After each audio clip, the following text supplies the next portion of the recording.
They are so fools and rascals still. They are passing on a scientist, big man, learned man.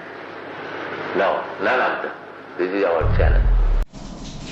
आज हमारा चर्चा का विषय है साधु सावधान। तो दरअसल ये जो भौतिक जगत है ये बहुत ही खतरनाक जगह है। तो खतरनाक जगह कैसे है? यहाँ पे हर पद पे खतरा है, हर पद पे। तो भागवतम में जो बताया है, भागवतम में क्या बताया है? इस भौतिक जगत के विषय में बताया है, पदम पदम यद विपदम न तेषाम। हाँ, कि हर पद पे यहाँ खतरा है। तो अभी खतरा बहुत सारे प्रकार का है। हाँ, जैसे अभी हम देख रहे हैं, अभी महामारी चल रही है तो वायरस का खतरा है। बाहर निकले तो वायरस से संक्रमित हो सकते हैं, और एक बार अगर वायरस से संक्रमित हो गए तो मृत्यु भी हो सकती है। तो अल्टीमेटली जो खतरा है वो क्या है? शरीर नष्ट होने का, हाँ, या शरीर को किसी प्रकार की क्षति पहुंचने का। और मन, बुद्धि, अहंकार और जो शरीर है, हाँ, तो इनको किसी प्रकार से भी कष्ट जो है पहुंच सकता है। मतलब इनको कष्ट पहुंचाने के अनेक अनगिनत तरीके हैं इस जगत में। तो ये जगत ऐसे ही बना है। हाँ, बहुत ही खतरनाक जगह, इट्स अ डेंजरस प्लेस। हाँ, कभी भी कुछ भी हो सकता है। जैसे हम देखते हैं कभी,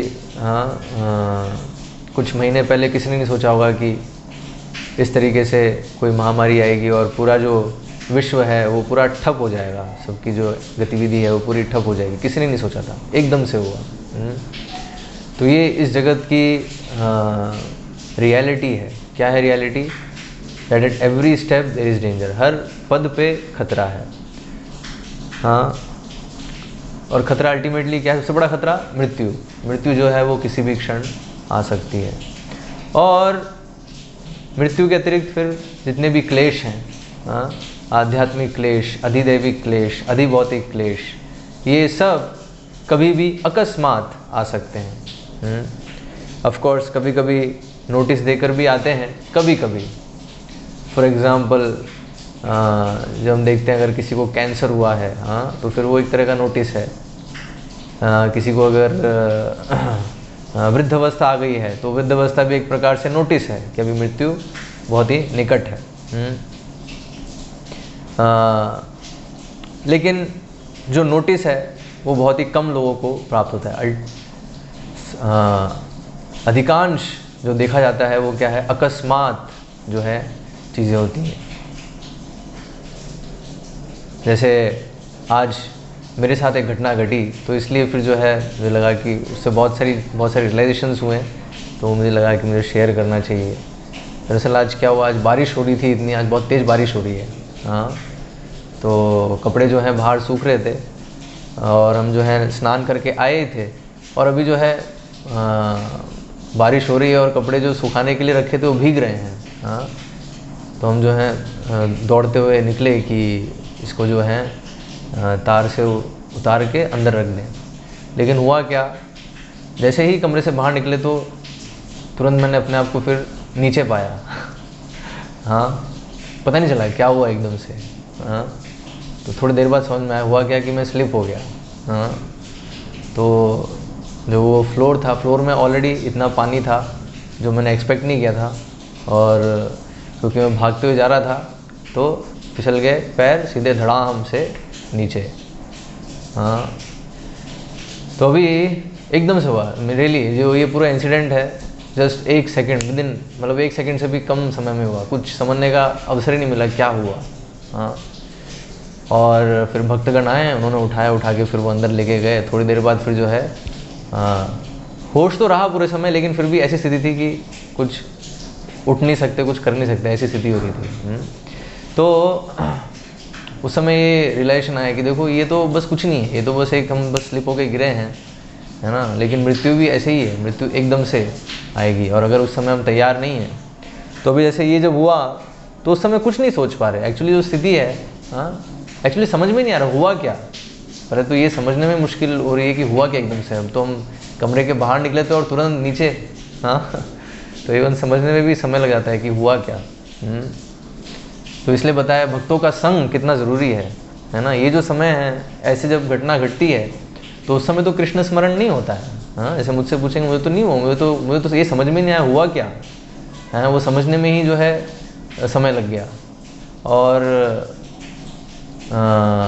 कृष्ण का स्मरण वो तो बहुत मुश्किल उस समय। हाँ, तो फिर मृत्यु के समय कितनी मुश्किल स्थिति होगी। तो इसलिए हम देखते हैं कुलशेखर अलवार वो प्रार्थना करते हैं। क्या प्रार्थना करते हैं?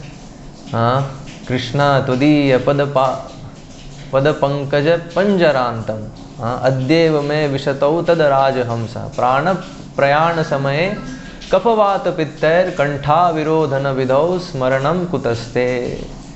हाँ, तो कुलशेखर अलवारी प्रार्थना करेंगे, हे कृष्ण, हाँ, अभी मैं बिल्कुल स्वस्थ हूँ। हाँ, मेरा जो शरीर है बिल्कुल स्वस्थ है, मन बिल्कुल जो है वो स्वस्थ अवस्था में है। तो अभी जो है, अभी आप मुझे अपने चरणों में ले लीजिए। हाँ, अभी मुझे ले लीजिए, क्योंकि मृत्यु के समय कैसे आपका स्मरण होगा। हाँ, क्योंकि उस समय तो कफ वात पित्त वायु, ये सब जो जितने भी पूरा शरीर जो पूरा डिस्टर्बेंस में रहेगा। और खासकर जैसे अभी जो है मेरी स्थिति भी जैसी है, कुछ समझ में नहीं आ रहा हुआ क्या। तो हाँ, ऐसी स्थिति होंगी तो उसमें तो बहुत मुश्किल है भगवान का स्मरण करना। ऑफ कोर्स हम प्रयास कर रहे हैं, लेकिन इसलिए जो है कुलशेखर अलवार जो प्रार्थना कर रहे हैं वैसी प्रार्थना हमारी होनी चाहिए। हाँ, कि भगवान अभी आप जो है ले लीजिए आपके चरणों में। हाँ, क्योंकि मृत्यु के समय कैसे ऐसे अकस्मात स्थिति होगी, और ऐसी स्थिति जिसमें सब कुछ डिस्टर्बेंस में है, शरीर पूरा डिस्टर्ब्ड है, मन पूरा डिस्टर्बेंस में है। हाँ, और ऐसा भी हो सकता है एकदम से हुआ, कुछ समझ में नहीं आ रहा हो क्या रहा है। हाँ, तो जैसे बेहोश कभी कभी हम देखते हैं कोमा में चले जाते हैं। हाँ, कई लोग एक कोमा में चले जाते हैं, तो मतलब मृत्यु भी नहीं हुई है और जीवित भी कह नहीं सकते। मतलब जो कॉन्शियसनेस की जो एक्टिविटी वो भी कुछ हो नहीं रही है, बस सांस चल रही है। हाँ, तो ऐसी जो स्थिति है तो उसमें कैसे कृष्ण का स्मरण होगा। तो इसलिए बताया।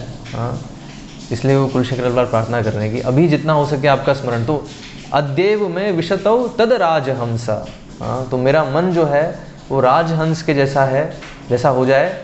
और आपके जो चरण कमल है, तो जैसे हंस जो है कमल में रमण करता है, वैसे मेरा जो मन है आपके चरणों में रमण करे। हाँ, ये जो है कुलशेखर अलवार प्रार्थना कर रहे हैं। तो ऐसी प्रार्थना जो है हमारी भी होनी चाहिए। और तो इसलिए हमें ये नहीं समझना चाहिए, जैसे अभी जो है मेरे को बिल्कुल भी एक्सपेक्टेड नहीं था, क्योंकि मैं आज तक कभी स्लिप नहीं हुआ, पहली बार हुआ ऐसा कि मैं स्लिप हुआ क्योंकि हमेशा इस चीज़ का ध्यान रखता हूँ हर चीज़ का, लेकिन स्टिल हमारे कंट्रोल में नहीं है सब। तो इसलिए कभी भी हम जो है अनएक्सपेक्टेड को एक्सपेक्ट कर सकते हैं। तो सबसे अनएक्सपेक्टेड चीज़ क्या है? मृत्यु, most unexpected. And nobody want, कोई चाहता नहीं। लेकिन जैसा भगवान बताते हैं, जातस्य ही ध्रुवम जन्म मृतस्य च।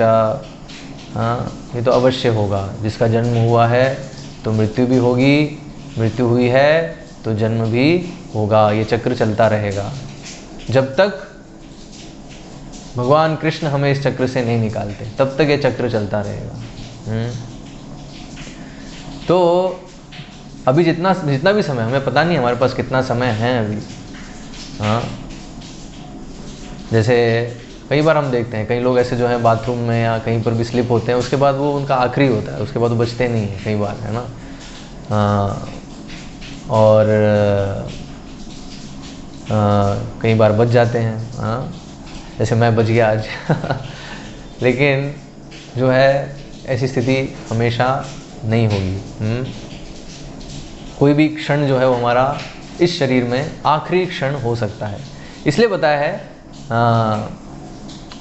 उस चीज़ को हमेशा हम एक्सपेक्ट करके चलें, और जो भी हमारे पास समय है उसको पूरा भगवान की सेवा में लगाएं, है ना। श्रवण कीर्तन, हाँ, विष्णु स्मरणम, पाद सेवनम अर्चनम वंदनम दास्यम साख्यम आत्मनिवेदनम।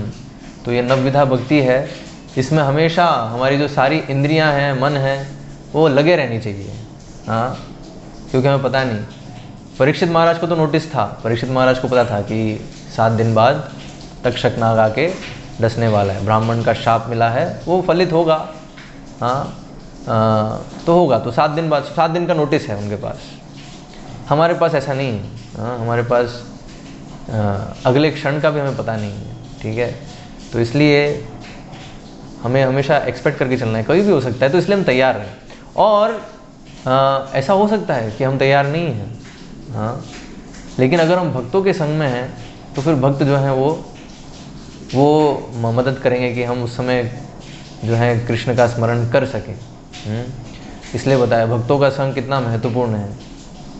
हाँ, क्योंकि ये तो है जो पदम पदम यद विपदम, ये सबसे बड़ी विपदा है। कभी भी दुर्घटना कुछ भी हो सकती है। हम स्लिप हो सकते हैं, या रोड पे चल रहे हैं, एक्सीडेंट हो सकता है, या भी जैसे वायरस है, वायरस से संक्रमण हो सकता है, फीवर हो सकता है, ना जाने अनगिनत चीज़ें हो सकती हैं। ठीक है, हाँ, लेकिन जब तक स्वास्थ्य अच्छा है और स्मरण शक्ति है, तब तक प्रयास होना चाहिए कि पूरा जो हमारा चित्त है वो भगवान के सेवा में लगा रहे। हाँ, और ऐसी जब विषम परिस्थिति आएगी, है ना, और ये सबसे बड़ी विपदा, यस मैं बता रहा हूँ, सबसे बड़ी विपदा जो है, ये तो विपदा है ही कि कभी भी कुछ भी हो सकता है, और शरीर और मन को कष्ट, जो क्लेश हैं वो कभी भी हो सकते हैं, कभी बढ़ सकते हैं, तीव्र हो सकते हैं। लेकिन सबसे बड़ी विपदा जो है वो क्या है? सबसे बड़ी विपदा है वो कृष्ण की विस्मृति। हाँ, ये सबसे बड़ी विपदा है, क्योंकि यही हमारी सारी विपदाओं की जड़ है। क्योंकि हम कृष्ण को भूल गए हैं, इसलिए जो है इस जगत में सारे क्लेश हम झेल रहे हैं। तो कृष्ण की विस्मृति जो है वो सबसे बड़ी विपदा है, और जो भक्तों का संग है वो हमें इस विपदा से बचाता है। हाँ, वैसे हम देख रहे हैं महामारी है, लेकिन ये जगत पूरा एक बहुत बड़ी महामारी से ग्रस्त है। क्या है वो महामारी? वो महामारी है कृष्ण की विस्मृति। हाँ, तो इसलिए बताया, जितने भी हम भक्ति योग में जितने भी नियम हम पालन करते हैं वो किस लिए है? वो सिर्फ इसी के लिए है।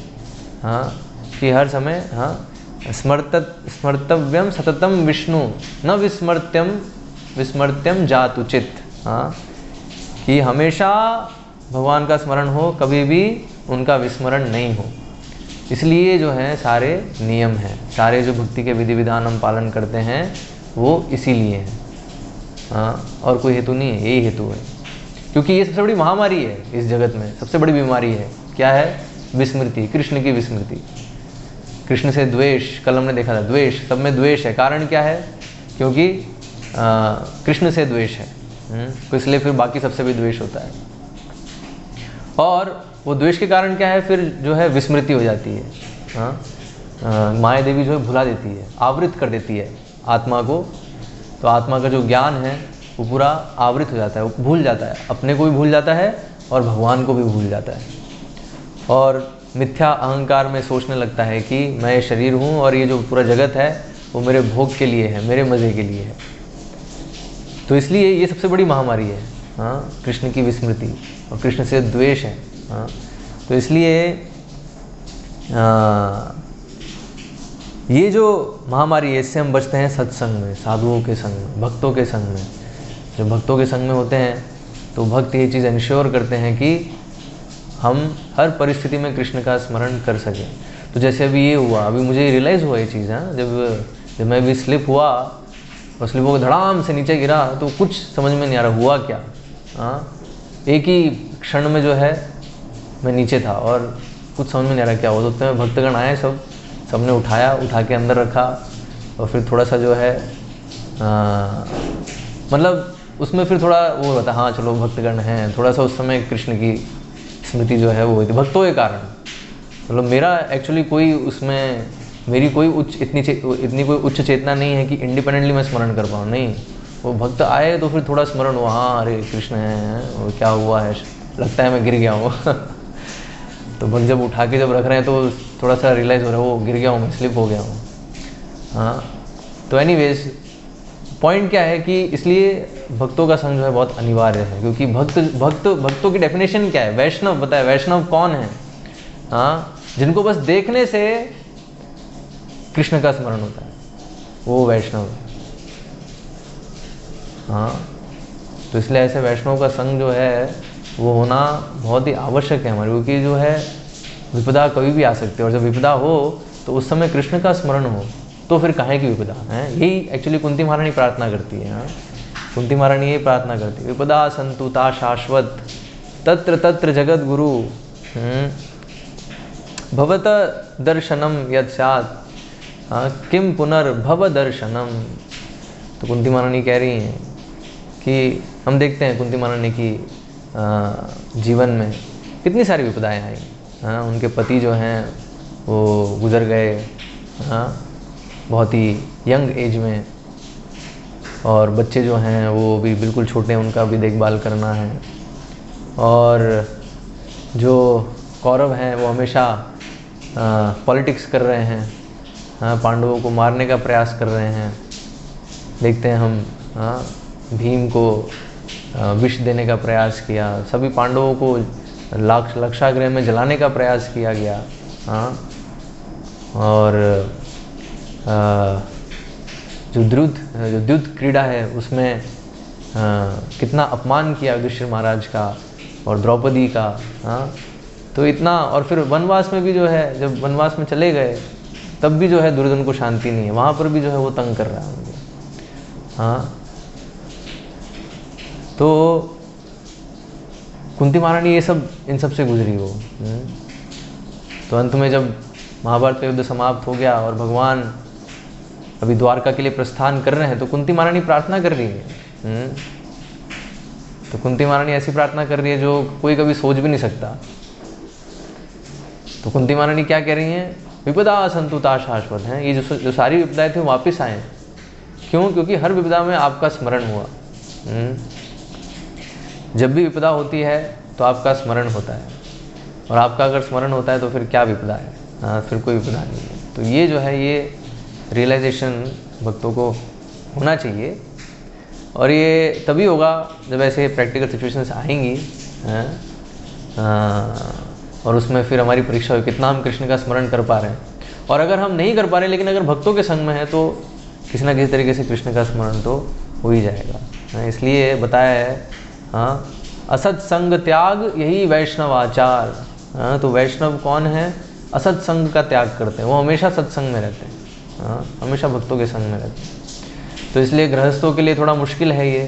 जैसे ब्रह्मचर्य आश्रम है तो उसमें तो ठीक है, हम 24 घंटे जो है भक्तों के संग में हैं। और ये थोड़ा हम बाहर जाते हैं सुबह शाम, जब भी प्रचार के लिए, पुस्तक वितरण के लिए, प्रचार के लिए, कहीं भी प्रोग्राम्स होते हैं उनके लिए, तो ठीक है, वहाँ जाते हैं, जो है उनको हम संग देते हैं, उनको प्रचार करते हैं और आ जाते हैं। ऐसा नहीं कि हम उनका संग कर रहे हैं। लेकिन थोड़ा गृहस्थों के लिए थोड़ा मुश्किल हो सकता है, क्योंकि उनको बहुत सारा जो है भौतिक आदान प्रदान करना है बाह्य जगत से। तो इसलिए उनको फिर बहुत ज़्यादा, उनको तो और भी ज़्यादा केयरफुल रहना चाहिए कि हमारा जो भौतिकतावादी लोग हैं उनसे उतना ही डीलिंग हो जितना आवश्यक है। हाँ, आवश्यकता से अधिक नहीं, और ज़्यादा से ज़्यादा समय जो है वो भक्तों का संग हो। हाँ, और घर पे जो वातावरण है वो भी पूरा आध्यात्मिक वातावरण हो। जैसे भक्ति विनोद ठाकुर कहते हैं कि जब वो अपने मजिस्ट्रेट और ये सब जो है वकालत की सारी जो है ड्यूटी करके जब वो आते हैं अपने घर, तो उनको कैसा लगता है कि वो वृंदावन आ गए हैं।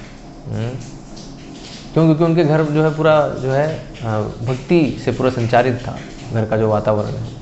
तो ऐसा तो आइडियल है, भक्ति विनोद ठाकुर का जो उदाहरण है वो आइडियल है हर एक गृहस्थ भक्त के लिए। कैसे जो है घर का माहौल, घर का जो पूरा वातावरण है वो वृंदावन जैसा होना चाहिए। तो इसलिए बस जब बाहर गए हैं, ठीक है, हमें जीवन उपार्जन करना है, तो जीवन उपार्जन के लिए जितना आवश्यक है उतना ही भौतिकतावादी लोगों से हमारा संपर्क हो, और उसमें भी हमारा प्रयास होना चाहिए कि उनको हम कन्वर्ट करें। कन्वर्ट कैसे? उनको प्रचार करें, वही भक्त बने।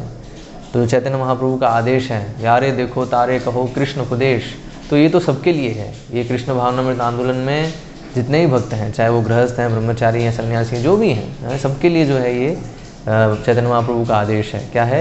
जिनसे भी मिलो उनको कृष्ण का संदेश दो। तो क्या होगा, धीरे धीरे वो जो है वो भी भक्त बन जाएंगे। ऑफ कोर्स उसमें फिर अलग अलग कैटेगरी होती है। जैसे हमने कल देखा, जो मध्यम अधिकारी है वो द्वेषी जो लोग हैं उनको उनसे दूरी रखता है, जो इनोसेंट है उनको प्रचार करता है। तो यस, वो जो है वो भी कंसिडरेशन है। तो लेकिन जब हम प्रचार करते हैं तो वो भी क्लियर हो जाता है कि कौन है जो द्वेषी हैं, कौन है इनोसेंट हैं, और कौन है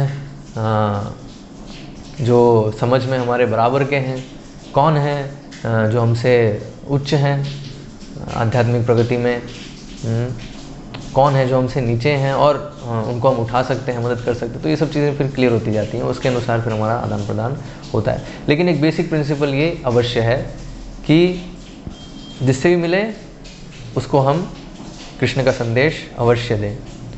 तो अगर ये नियम अगर पालन करेंगे तो इवन गृहस्थ भी जो हैं वो भी जब बाहर होंगे तो सत्संग क्रिएट कर लेंगे।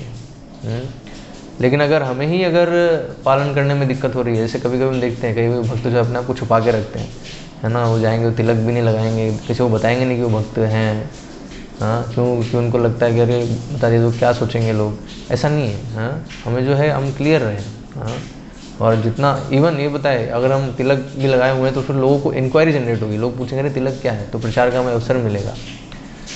तो इसलिए जो है भक्तों को अपनी आइडेंटिटी, अपनी जो पहचान है वो कभी छुपानी चाहिए। हमारी पहचान क्या है कि हम कृष्ण के सेवक हैं, तो ठीक है, तो वो जो है वो आइडेंटिटी हम बना के रखें। और एक्चुअल में वो हमारी आइडेंटिटी है, वो हमारी पहचान है। और उससे क्या होता है, उससे जो है ऐसे हमें प्रचार का अवसर मिलता है, सत्संग क्रिएट होता है। फिर जो सतोगुणी लोग हैं वो नेचुरली वो आकर्षित होंगे, और जो आसुरी प्रवृत्ति के लोग हैं वो नेचुरली वो जो है दूर हो जाएंगे। क्योंकि गुण को आकर्षित करता है ना। तो जब हम पूरा सत्वगुण में हैं तो सतोगुणी लोग आकर्षित होंगे हमारे से, और जो तमोगुणी रजोगुणी लोग हैं वो रिपेल होंगे। ठीक है, ऑफ कोर्स हम उनको भी प्रयास कर सकते हैं प्रसाद देके और किसी तरीके से, लेकिन जो है एटलीस्ट हमारी भक्ति के लिए, हमारे कि हम सत्संग में रहें, उसके लिए अगर हम ये प्रिंसिपल फॉलो करें तो इवन गृहस्थ भक्त भी जो हैं वो जब बाहर हैं घर के तो वो भी ये सत्संग को क्रिएट कर सकते हैं। ठीक है, और घर के अंदर हैं तो घर के अंदर तो बिल्कुल, जैसा भक्ति विनोद ठाकुर ने बिल्कुल अपना वातावरण बना रखा होता है घर के अंदर का, सब जो है पूरा भक्ति भवन। तो हर एक गृहस्थों का जो घर है वो एक्चुअली भक्ति भवन होना चाहिए।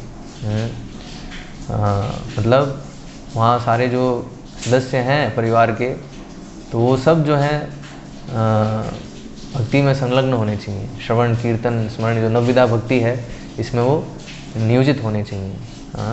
तो फिर क्या है, फिर वो घर जो है वो मंदिर ही है। वो फिर वो एक भौतिकतावादी व्यक्ति का ऐसा घर होता है वैसा घर नहीं है।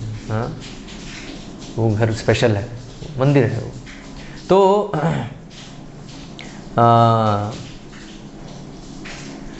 तो इसलिए भक्तों का संग जो है वो बहुत ज़रूरी है, ताकि हमें ऐसी ये जो सबसे बड़ी विपदा है भगवान की विस्मृति, उस विपदा से हम प्रभावित ना हो। क्योंकि भक्तों का संग रहेगा तो हमेशा कृष्ण का स्मरण रहेगा, इवन विपदा में भी। जैसे हम देखते हैं कुंती महारानी, तो कुंती महारानी क्यों इतना कैसे, वो तो खुद भी हैं शुद्ध भक्त हैं, लेकिन जो है पांडव हैं, द्रौपदी हैं, वो भी जो है उनका भी संग है उनको। तो सब साथ में जो हैं भगवान की भक्ति में लगे हैं, भगवान पे आश्रित हैं, हर विपदा में वो भगवान का स्मरण करते हैं। तो ये जो है ये प्रशिक्षण हमें भी लेना चाहिए। तो एक्चुअली ये तभी होगा जब श्रवण और कीर्तन सही से होगा तो स्मरण होगा। तो इसलिए श्रवण कीर्तन जो अच्छे से करते हैं, तो अच्छे से कैसे करते हैं, श्रवण का अर्थ क्या है, श्रवण मतलब एक सबसे पहले प्रामाणिक स्रोत हैं, जो प्रामाणिक भक्त हैं उनसे सुनना, यथारूप जो वचन है वो सुनना, नियमित रूप से सुनना। और सुनना सिर्फ ऐसे नहीं कि एक कान सुना दूसरे कान से निकाल दिया, नहीं। उसको समझना, उस पर मनन करना, जो सुना है उस पर मनन करना। और मनन करके उसको फिर जितना जो समझ में आ रहा है उसको फिर जीवन में उतारना। तो ये होता है। तो इसलिए होता है। तो जब ऐसे श्रवण हो रहा है तो फिर कीर्तन भी होगा और स्मरण भी होगा। लेकिन अगर श्रवण सही से नहीं हो रहा है, हाँ, तो फिर क्या होगा? तो फिर कीर्तन भी ढंग से नहीं होगा और स्मरण भी नहीं होगा। तो इसलिए बताया, इसलिए भक्तों के संग में हमें श्रवण कीर्तन करना चाहिए, तो जो है वो सबसे ज़्यादा अफेक्टिव है। हाँ, भव औषधि, हाँ, भव औषधि है ये। क्या है? जो कृष्ण कथा है, हाँ, वो भव औषधि है। सारे जो बीमारी है, हाँ, उसकी दवाई। तो सारी बीमारी क्या है? ये जो बीमारी है कि विस्मृति, क्योंकि सारी बीमारियों की जड़ ये बीमारी है।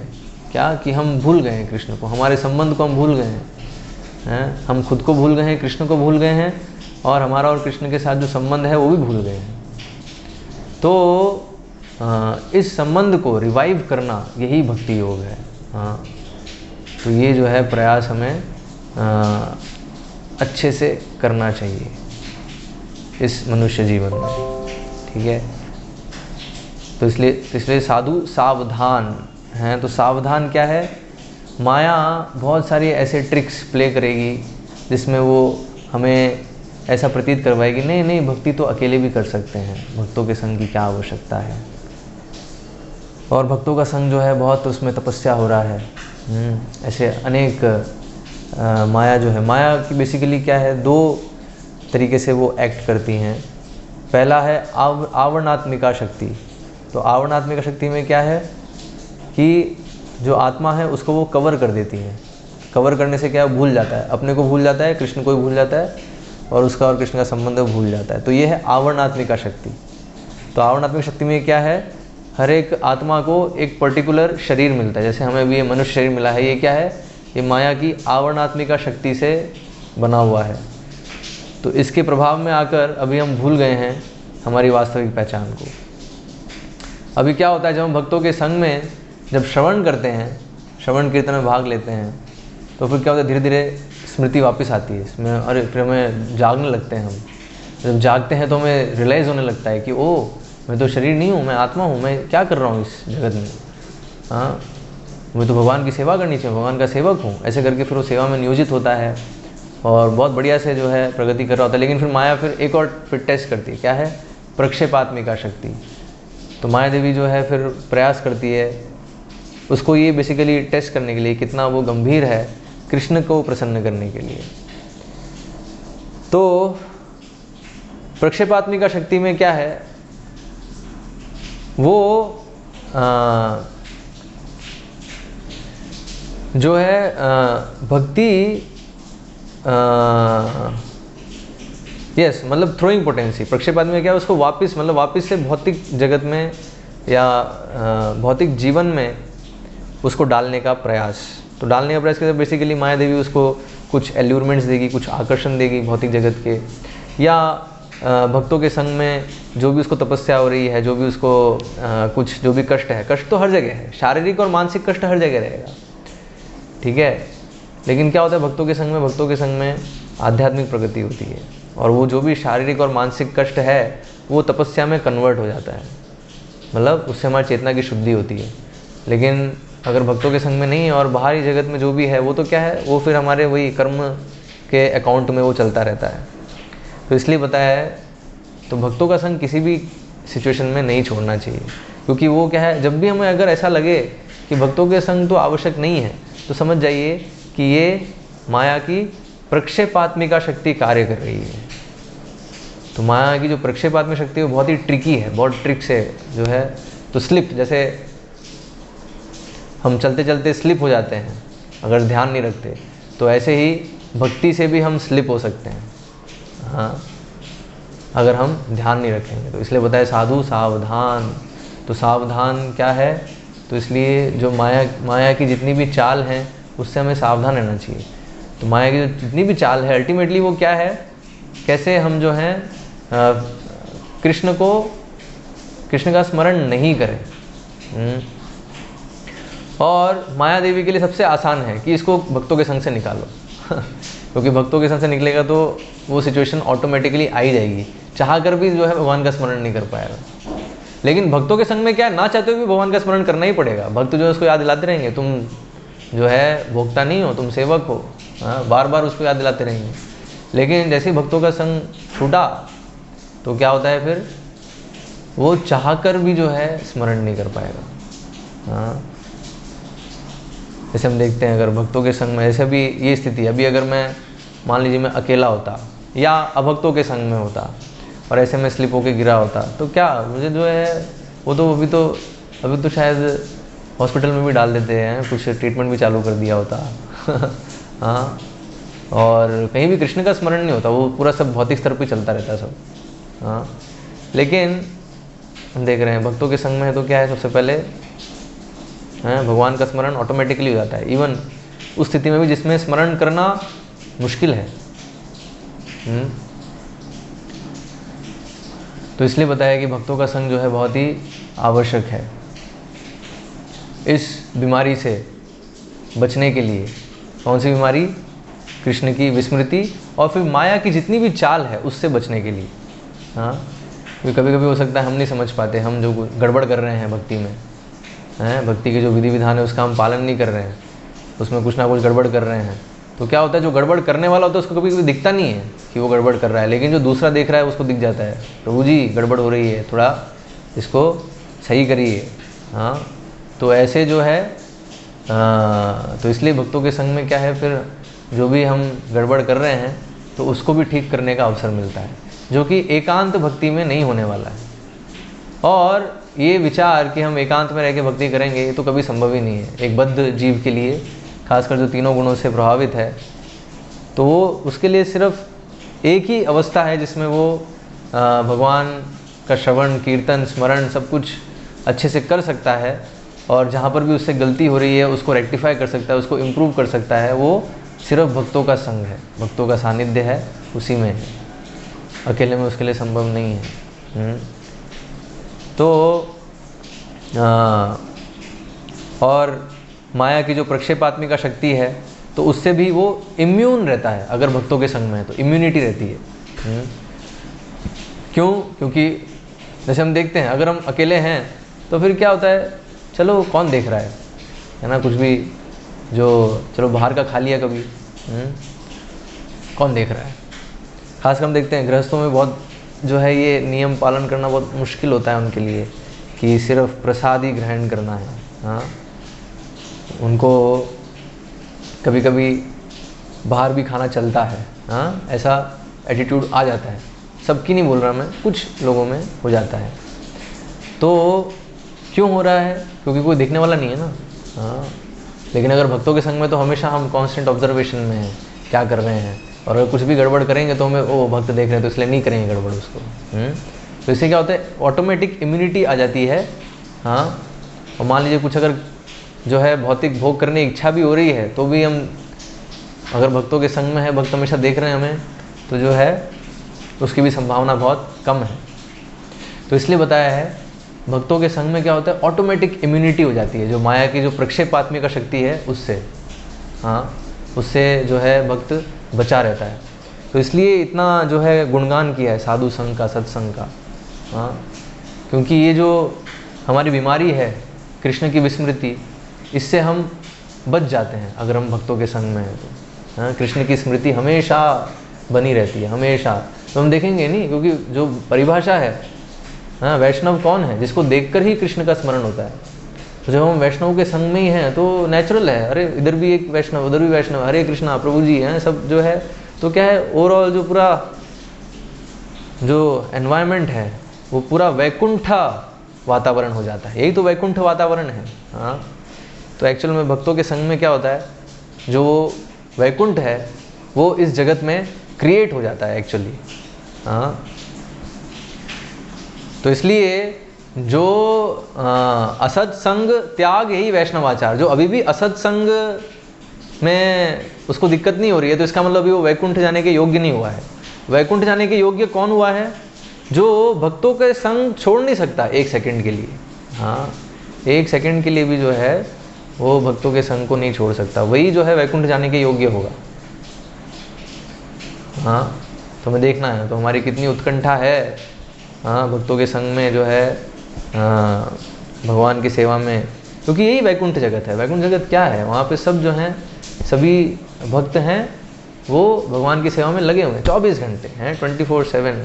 कोई जो है वहाँ पे रेस्ट नहीं। यहाँ तो हम फिर भी थोड़ा रेस्ट ले लेते हैं, लेकिन जो वैकुंठ लोक है वहाँ पे कोई जो है रेस्ट जैसी कोई चीज़ नहीं है। वहाँ पे लगातार निरंतर जो है कृष्ण की सेवा चल रही है। कृष्ण कौन है? कृष्ण परम भोक्ता हैं, हाँ, सुप्रीम एंजॉयर। तो इसलिए, और उनके एंजॉयमेंट में कोई व्यवधान नहीं है। कोई भी जो है, जैसे इस जगत में हम देखते हैं, इस जगत में जो भी एंजॉयमेंट है तो वो लिमिटेड है। लिमिटेड है कैसे? समय, काल, स्थान और अनेक जो भौतिक कंडीशंस हैं उससे वो लिमिटेड है। लेकिन कृष्ण का जो भोग है, कृष्ण का जो एंजॉयमेंट है, वो इन सब में से किसी से भी लिमिटेड नहीं है, अनलिमिटेड। कृष्ण अनंत हैं, तो कृष्ण का एंजॉयमेंट भी जो है वो अनंत है। इसलिए कृष्ण की सेवा भी अनंत है, कोई उसमें रेस्ट नहीं। भगवान के आनंद में कोई विघ्न नहीं होता है। उनका आनंद जो है वो निरंतर चलता रहता है, कोई जो है उसमें कोई बाधा नहीं है, कोई विघ्न नहीं है, कोई स्टॉपेज नहीं है, कंटिन्यूस है। हाँ, इस जगत में जो है वो हम देखते हैं जो भी हमारा एंजॉयमेंट है वो उसमें बहुत सारी लिमिटेशंस है, बहुत सारी बाधा। क्यों? क्योंकि हम शरीर के माध्यम से एंजॉय करने की कोशिश कर रहे हैं, जो कि एक्चुअल में एंजॉयमेंट नहीं है। ये जो शरीर है ये क्या है? रुग्ण अवस्था है। जैसे हम देख रहे हैं, अभी मैं स्लिप हो गया, अभी मैं क्या कर सकता हूँ? अभी जो है शरीर में कई जगह दर्द हो रहा है, अभी है सर पे और हाथ में, हाथ उठाने में भी दर्द हो रहा है। तो अभी इस स्थिति में क्या एंजॉयमेंट कर सकते हैं? कोई एंजॉयमेंट संभव नहीं है। लेकिन जो आध्यात्मिक शरीर है, हाँ, जो आत्मा का है और भगवान का सच्चिद आनंद विग्रह है, तो उसमें क्या है? अनलिमिटेड एंजॉयमेंट है। हाँ, उसमें कोई जो है कोई दिक्कत नहीं है उसमें। अगर हम, तो आध्यात्मिक शरीर है, हाँ, वो कभी नष्ट नहीं होता है। उसमें कोई व्याधि नहीं होती है, कोई वायरस उसको अटैक नहीं कर सकता है, कोई भी इस जगत का क्लेश जो है उसके ऊपर नहीं लगता है। इसलिए पता है वो जो वैकुंठ जगत है वो क्या है? हाँ, वो जगत है ना, वहाँ ना तो जन्म है, ना मृत्यु है, ना जरा है, ना व्याधि है, ना कोई क्लेश है। वहाँ सिर्फ आनंद ही आनंद है। क्यों? क्योंकि वहाँ पे साक्षात कृष्ण जो हैं वो रहते हैं और सारे भक्त उनकी सेवा में लगे रहते हैं। हाँ, तो वो जो वातावरण है वैकुंठ का, वो इस जगत में उसकी हमें एक मतलब उसको प्रतिबिंब नहीं कह सकते, वो एग्जैक्टली वही है। लेकिन क्योंकि हमारी अभी उतनी इवॉल्व कॉन्शियसनेस नहीं है, तो इसलिए हम उसको रियलाइज़ नहीं कर पाए। एक्चुअली भक्तों का संग जो है वो एक्चुअल में हम वैकुंठ में ही हैं, हाँ, अगर भक्तों के संग में। लेकिन उसको रियलाइज़ करने के लिए थोड़ा सा जो है हमारा भी आध्यात्मिक चेतना, मतलब जो आध्यात्मिक जीवन है उसमें हमारी थोड़ी प्रगति होनी चाहिए, थोड़ी चेतना उन्नत होनी चाहिए, तब हम इस चीज़ को रियलाइज़ कर पाएंगे। एक्चुअली भक्तों का संग जो है वो साक्षात वैकुंठ का हमें दर्शन हो रहा है। तो इसलिए जो वैकुंठ जाने के योग्य है तो वो कभी भी भक्तों के संग को नहीं त्यागेगा, इनफैक्ट भक्तों के संग के लिए हमेशा लालायित रहेगा। हाँ, तो ये एक इंडिकेशन है कि हम योग्य हो रहे हैं वैकुंठ जाने के लिए। हाँ, कई लोग कई बार प्रश्न पूछते हैं, प्रभु जी कैसे पता चलेगा कि हम वैकुंठ जाने के योग्य हुए या नहीं हुए? हाँ, तो एक्चुअली ऐसे ही पता चलेगा। कैसे पता चलेगा? कि हमारी कितनी उत्कंठा है, एक तो भगवान की सेवा की और भक्तों के संग में। और सेवा कैसे? भक्तों के संग में, ऐसे नहीं अकेले अकेले कुछ सेवा, अकेले अकेले कोई सेवा नहीं होती है। कुछ सेवाएं हो सकती हैं, वो सर्कमस्टेंस पर डिपेंड करता है। जैसे हम देखते हैं हनुमान जी अकेले ही गए, हाँ, हनुमान जी अकेले ही गए लंका सीता माता का पता लगाने। क्यों? क्योंकि और कोई योग्य व्यक्ति नहीं था उस सेवा के लिए। तो कभी कभी कुछ स्पेशलाइज सर्विसेज है तो उसमें ठीक है, उसमें हो सकता है कि अकेले कुछ हो रहा हो। लेकिन साधारणतः ऐसे खासकर जो नवविधा भक्ति बताई है, श्रवण कीर्तन स्मरण, हाँ, और जो पूरी जो नवविधा है, अर्चना विधि है, ये सब जो है, ये सब क्या है? भक्तों के संग में होना चाहिए। तब जो है हमें एक्चुअल में वास्तविक लाभ मिलता है। लाभ क्या है? हमारी जो है आध्यात्मिक प्रगति होती है और वो जो भगवान के प्रति जो आसक्ति है वो विकसित होती है। हाँ, सत्संग जो है उसका एप्रिसिएशन बढ़ता है। जितना सत्संग का एप्रिसिएशन बढ़ेगा हमारे एटीट्यूड में, उतना जो है हम तैयार हो रहे हैं वैकुंठ लोक में रहने के लिए। वैकुंठ में कौन रह सकता है? वैकुंठ में वही रह सकता है जो 24 घंटे भगवान की सेवा के लिए तैयार है। जो लोग पार्ट टाइम, हाँ, भगवान की सेवा को पार्ट टाइम सोचते हैं, वो लोग नहीं जा पाएंगे वैकुंठ। हाँ, हमारा जीवन ही है भगवान की सेवा और भक्तों के संग में। ठीक है, तो इसलिए बताया साधु सावधान है, तो सावधान रहना चाहिए हमें। माया के जितने भी एल्यूरमेंट्स हैं, हाँ, एल्यूरमेंट्स क्या हैं? अलग अलग एल्यूरमेंट्स है बेसिकली। जैसे हम देखते हैं स्त्री पुरुष आकर्षण है, हाँ, तो इसलिए अवैध जो स्त्री पुरुष आकर्षण है, तो उसमें ना तो स्त्रियों को फंसना चाहिए, ना ही पुरुषों को फंसना चाहिए। तो ऐसा नहीं है कि स्त्री संग अलाउड ही नहीं है, स्त्री संग अलाउड है, लेकिन अवैध नहीं, हाँ, विवाह के अंतर्गत। और वो भी विवाह के अंतर्गत भी संतान उत्पत्ति के लिए, हाँ, उसके अतिरिक्त नहीं। तो और फिर अनेक जो हैं बहुत सारे भोग हैं। ऐसे हमने देखा कि कभी कभी बाहर भी खा लिया, नहीं, जो है खाना है सिर्फ प्रसाद ही खाना है और कुछ नहीं, प्रसाद ही लेना है और कुछ नहीं, हाँ, किसी भी स्थिति में।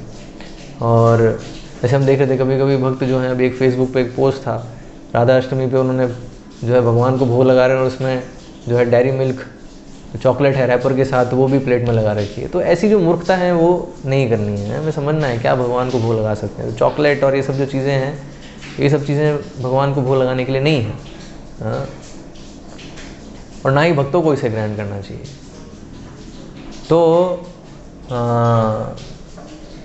तो इसलिए हमें पता होना चाहिए कि क्या भगवान को पसंद है, वो हमें भगवान को भोग लगाना चाहिए, और जो भक्ति के विधि विधान है उसका पूरी तरीके से पालन करना चाहिए। हाँ, तभी हम इस भोग वृत्ति से निकल पाएंगे। ठीक है, हरे कृष्ण।